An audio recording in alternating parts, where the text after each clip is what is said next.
Bonjour à tous, je vous emmène aujourd'hui dans le Cher pour vous montrer une extension en bois. Voici l'état existant, une belle longère et un vieux garage inexploitable dans la longueur.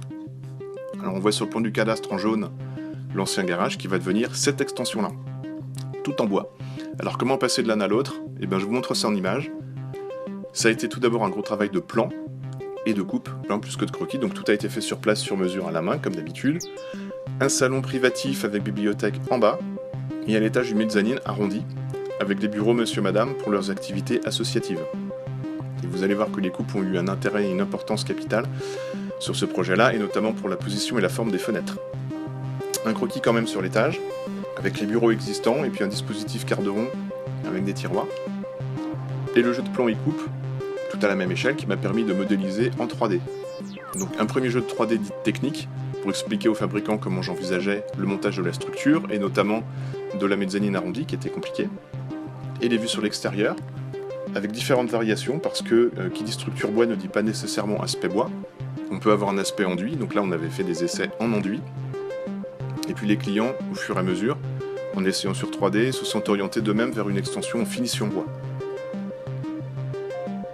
Donc on a les 3D d'intérieur, donc avec le salon de la bibliothèque, un coin à cheminée et un poêle, et puis au-dessus de la baie vitrée, un linteau, avec un écran de projection qui est dissimulé, et pile en face, là-haut, on voit un petit rond, c'est le projecteur.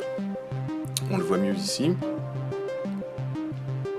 Donc on a plusieurs configurations de salon, c'est ça qui est vachement intéressant, notamment dans ce petit volume. Et dans les bureaux, en regardant par les fenêtres, on voit la cime des arbres, en bas on voit le jardin, et au milieu il y a une voie ferrée, et du coup on l'a caché, et c'est le jeu de coupe qui m'a permis de faire ça. Donc on a un grand volume, et malgré tout, à l'intérieur, on est parfaitement caché du reste de la rue et de la voie publique. Donc le reste des images de synthèse, avec un coin terrasse qui est aménagé ici, et les photos de l'existant. Donc en bois non ébarbé qui va griser avec le temps, le bois fait sa couche de protection, et là il n'y a pas d'entretien. Un panoramique sur l'étage, donc on a un bel espace en toit cathédrale. De l'étage, on voit la cime des arbres et pas la voie ferrée. Donc ça marche très très bien,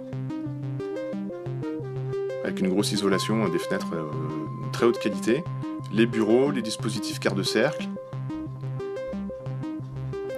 et le salon avec l'escalier qui a été décalé à l'extérieur, qui nous a permis d'éviter de rogner 2 ou 3 mètres carrés pour l'escalier à l'intérieur, donc on a gagné de la place. La pierre vue qui lie à la maison, et puis la mezzanine cintrée qui a été parfaitement respectée, exactement conformément au plan et au 3D. La vue sur la terrasse. Donc on a un bel espace, très isolé, très agréable, pas de bruit. Très joli, enfin moi je trouve très joli, puis les clients également. Et en tout cas on a joué l'intégration par le contraste, et tout ça a été conçu sur mesure et en temps réel comme d'habitude, puisque Atelier Guillaume Verret c'est de l'architecture sur mesure conçue en temps réel. Merci, à très bientôt.